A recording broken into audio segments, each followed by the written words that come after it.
마지막 주제입니다. 24시간 내에 전쟁을 멈춰 세우겠다라고 약속을 미 트럼프 대통령이 했는데 첫 번째, 가능한 일이라고 생각하십니까? 일단 실제로 이루어지는 바들이 있죠. 그러니까 네. 이 사실 뭐 휴전이 영구적이지는 않지만 네. 이미 사실 가자에서 뭐 이스라엘과 하마스가 트럼프 취임 직전에 어쨌든 휴전 협상에 타결을 했고, 지금 뭐 러시아와 사실 우크라이나 또 유사한 지금 상황이고, 그래서 이 트럼프가 가지고 있는, 미국이 가지고 있는 사실 이 뭐 국력 혹은 협상력이 최소한 단기적으로는 뭐 우리가 지금 몇 년 동안 사실 이 고민했던 이 전쟁을 단기적으로는 어쨌든 멈출 수 있는 그 정도의 능력은 있다고 생각이 돼요. 그러니까 이게 사실 실제로 벌어지고 있는 일이기도 하고요. 좋습니다. 그러면 어쨌든 어느 정도는 뭐 24시간은 아닐지라도 그 부분은 트럼프가 추구할 만한 영역인 것이다라는 부분에는 동의하시는 것 같습니다. 그런데 움직임은 요즘 예사롭지 않습니다. 중국이 러시아랑 좀 연대를 강화하는 모습이고, 연대를 강화하는 그 모습은 분명 트럼프식 이 관세 전쟁과 같은 그런 어떤 그런 움직임에 공동 대응하자, 연대 대응하자 하는 움직임이어서 이런 것들은 오히려 중국과 러시아가 끈끈해지는 과정이라고 한다면 미국과 함께 등지는 체제를 뭐 그렇게 연대도 강화하고 브릭스 차원에서도 연대를 강화하고 여러 가지 그런 움직임이 굉장히 많습니다. 또 그 움직임이 무시 못할 것은 세계 최대 자원 국가지 않습니까? 중국도 그렇고 러시아도 그렇고. 그럼 이들이 만약에 러시아에서 알루미늄 공급 차단한다, 천연가스 공급 더 멈춘다, 중국도 히토리 공급 차단한다, 같이 움직이면 그 영향은 관세 전쟁 이상일 거라고도 생각하는데, 그 중국과 러시아의 연대 이거는 혹시 어떻게 해석하고 계십니까? 사실 저도 뭐 국제 정치 전공은 아니라서 네. 뭐 이렇게 좀 더 큰 그림, 그러니까 긴 호흡에서의 큰 그림을 그리는 건 사실 익숙하지 않은데요. 네. 이제 단기적으로 봤을 때 지금 만약에 많은 중동 국가들이 우리 입장에서 보기에는 그러니까 좀 미국에서 멀어지고 중국 혹은 러시아와 좀 가까워지는 것 같은데라는 좀 해석들도 있잖아요. 네. 그러니까 실제로 뭐 사우디, 이란이 뭐 브릭스에 뭐 가입을 하기도 했고, 네. 근데 이 동북아에 있는 우리나라 입장에서는 예. 이 미국과 중국 간의 어떤 갈등이 매우 첨예하게 드러나고 이게 실제로 우리 사회에 많은 영향을 미치고 있는데, 예를 들어서 중동 같은 경우에는 사실상 여기는 이 미국의 앞마당이었는데 네. 오바마 행정부 때 이 미국이 전략적으로 빠지게 되면서 이 공백을 사실 뭐 러시아라던가 중국이 일부 사실 차지한 것은 사실인데, 네.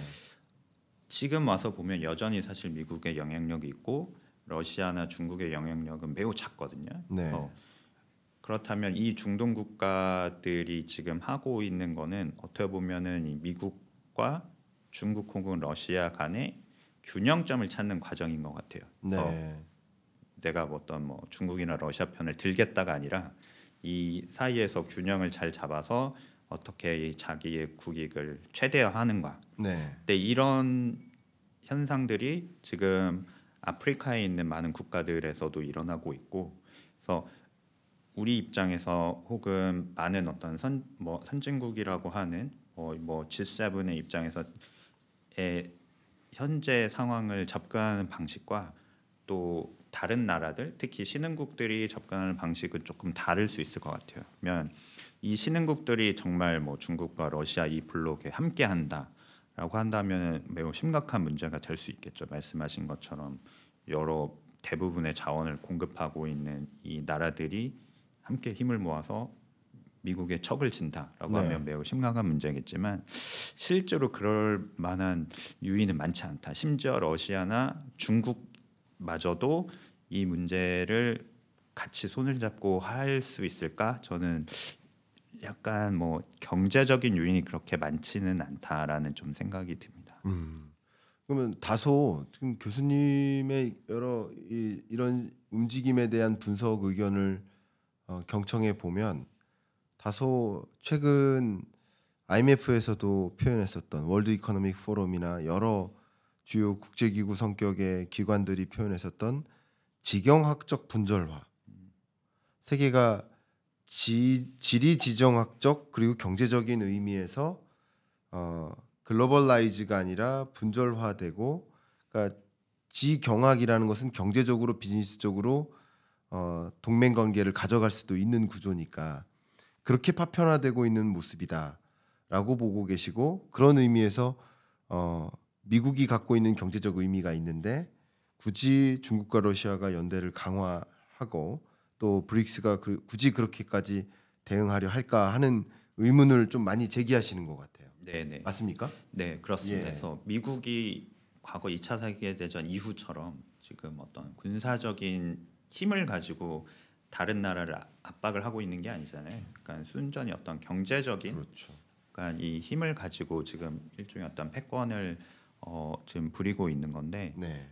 여기서 중국을 이 세계 시장에서 내쫓는다면, 혹은 러시아를 내쫓는다면, 당연히 다른 나라 입장에서는 새로운 어떤 기회가 만들어질 수도 있는 그렇죠. 거고, 사실 우리나라 입장에서도 여기에서 어떻게 사실 그 기회를 찾아서 말씀하신 것처럼 이 분절화된 시장, 세계 시장 내에서 입지를 확보하는가가 중요한 거잖아요. 그래서 네. 뭐 당분간은 사실 이런 과정이 좀 지속되지 않을까. 이거는 비단 사실 뭐 트럼프가 등장해서가 아니라 지금 미국과 이 중국 간의 이 갈등 자체가 매우 장기화되면서 이 시장 자체가 과거와 같이 하나의 어떤 시장으로 운영이 되기에는 좀 어렵지 않을까라는 네. 좀 생각이 드네요. 그러면 어쨌든 그런 경제적인 관점에서 이제 중국과 러시아의 연대 강화가 상대적으로 그런 제스처는 취하겠지만 실제 그렇게 움직이기는 좀 어렵다라는 분석도 있으신 거고, 또 역시 트럼프의 힘, 미국 대통령의 힘을 생각해 보면 전쟁을 멈춰 세울 의지를 적극적으로 표명하는 과정에서 전쟁이 멈춰지는 시나리오를 가정할 필요가 있겠다, 이런 의견까지 갖고 계신 거죠. 네네.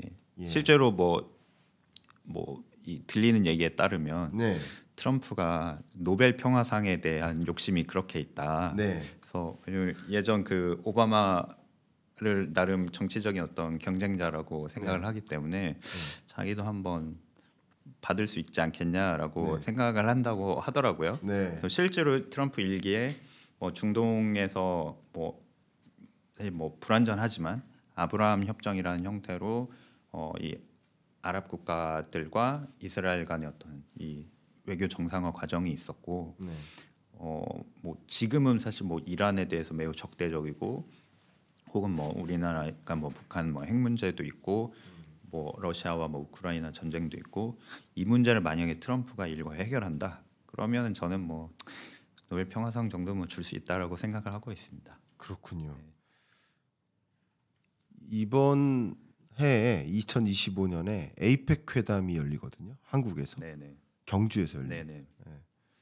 저는 그 7월에 경주에 갑니다. 네네. 가는데 경북도청에서는 경북도지사님도 반드시 트럼프를 모시겠다라는 의지를 갖고 계세요. 네네.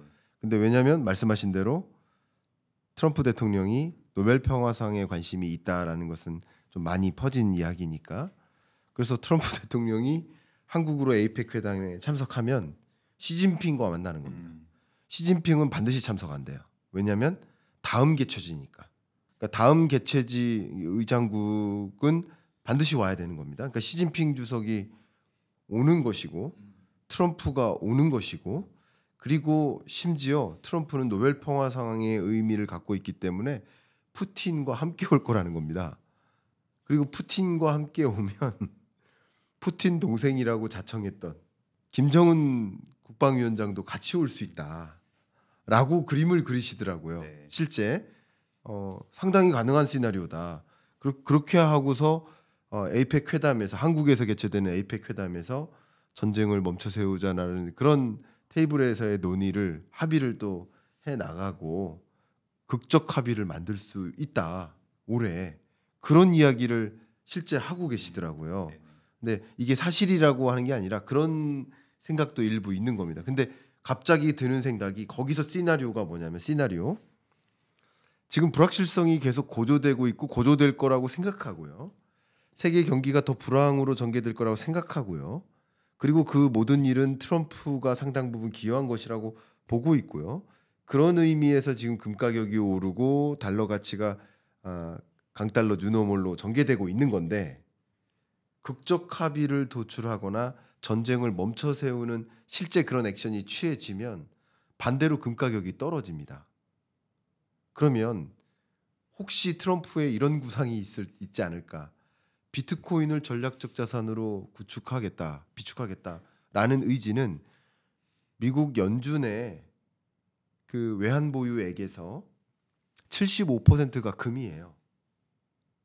그 금 비중이 가장 높은 나라가 미국입니다. 네네. 그러면 연준이 비트코인을 전략적 비축 자산으로 보유하려면 금을 팔아야만 합니다. 이해가시죠? 네네. 그러면 그 시점이 정확히 맞을 수도 있겠다. 혹시 트럼프는 그걸 염두에 두는 것이 아닐까? 일부러 지금은 불안감을 막 조성하는 거예요. 불안감을 막 조성한 다음에 그 불확실성이 고조되니까 금값이 올라가는 거고 안전자산 선호 현상 때문에 그리고 극적 합의와 동시에 금 가격이 떨어지겠죠. 금 선호 현상이 이제 주춤해지겠죠.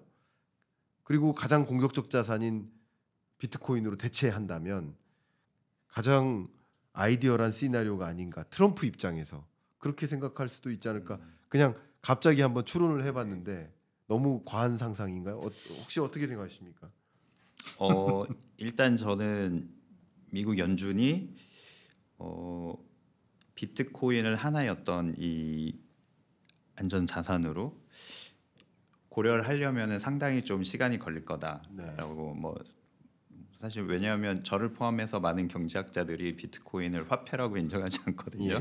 뭐 아시는 것처럼 그래서 이게 가능하려면 사실 비트코인이 최소한 뭐 많은 거래에서 활용이 될 만큼 가치가 충분히 안정이 되어야 오히려 가능한 사실 시나리오이기 때문에 뭐 트럼프 개인적으로는 사실 뭐 비트코인에 대해 뭐 투자를 할 수는 있겠지만 사실 뭐 본인 그 코인도 막 만들어서 홍보하잖아요. 네. 그래서 뭐 그럴 수 있겠지만 뭐 어쨌든 뭐 저는 뭐 에이펙이 어쩐 이런 뭐 이 가능성의 공간이 된다면 저는 뭐 개최하고 있는 우리나라 입장에서는 뭐 상당히 뭐 긍정적이라고 생각이 되는데 일단 당장은 이 국내에서 어쨌든 이 호스트가 될 수 있는 이 대통령이 빨리 뽑혀야 맞습니다. 네. 이게 가능한 일단은 이게 가장 기본적인 어떤 전제 조건이다라는 생각이 듭니다. 좋습니다. 말씀 감사합니다. 물론 이제 제가 갑자기 이제 여러 추론들을 했었는데 연준 법 개정이 되어야만 비트코인을 법적으로도 소유할 수 있는 것이 가능한 것이고 법 개정이 이루어질지 여부는 한번 지켜봐야 되겠지만 혹시 그런 식으로 트럼프는 뭐 상상을 상당 부분 개인적으로라도 할 수 있지 않을까. 그래서 노벨 평화상을 받기로 지명되는 그 순간이면 정말 세계 평화에 기여를 했다라는 것처럼 전쟁을 정말 멈춰 세운 지점에서야 가능한 일이라고 볼 수 있고 그런 관점에서도 이제 가자 지구나 중동 혹은 파나마 여러 지역을 직접 통제하려는 움직임도 있지 않을까라는 생각도 노벨 평화상 하나에 모든 게 이제 퍼즐이 좀 맞춰지는 그런 모습인 것 같습니다. 물론 이 트럼프의 속내는 누구도 알 수 없고 그리고 트럼프 혼자서 이 세계의 정세를 다 움직이는 게 아니라 결국 트럼프가 그렇게 움직일 때 다른 어떤 이 스트롱맨들이 어떻게 대응하는지에 따라서 또 달리 다이내믹하게 전개될 것이기 때문에 누구도 알 수 없지만 오늘 교수님과 토론을 통해서 그래도 이런 식으로 불확실한 세계 정세가 움직일 수 있겠구나. 그리고 그런 근거하에 그런 트럼프의 속내하에 지금 이런 움직임을 해 나가는구나라는 것을 좀 퍼즐을 맞춰 나가는 그런 시간이 된 것 같습니다. 오늘 처음 경익남과 토론합시다 출연하셨는데 유튜브 출연 처음이지 않으세요? 처음은 아닌데요. 처음은 아니죠. 네, 제가 뭐 방송을 자주 나가는 그렇죠. 네, 그런 위치는 아닙니다. 예, 네. 그러신데 또 토론으로 카메라 앞에서 토론을 하셨는데 경익남과 토론합시다에 출연하신 소감 말씀 여쭙고 마무리할까 합니다. 뭐 교수님께서 일단 오늘 잘 진행을 해주시고 사실 저도 오늘 많은 부분 배울 수 있는 되게 재미있었고 되게 유익했던 자리였던 것 같습니다. 네, 저야말로 교수님의 생각을 통해서 정말 중동 연구를 오래 해오신 연구자로서 갖고 계신 그런 이 세상을 보는 그런 또 다른 시각, 특히 중동 관점에서의 시각 많이 배울 수 있었고 우리 독자분들도 지금 일어나고 있는 이런 지정학적 움직임, 트럼프의 행보 도대체 어떻게 되는 것인지, 왜 그런 것인지 이런 의문점들을 조금 줄여나가는 의문점들을 좀 충분히 이해할 수 있게 되는 그런 계기가 됐을 거라고 생각이 됩니다. 오늘 이렇게 토론 참여해 주셔서 감사하고 참 도움이 되는 시간이 됐습니다. 감사합니다. 네, 감사합니다. 네.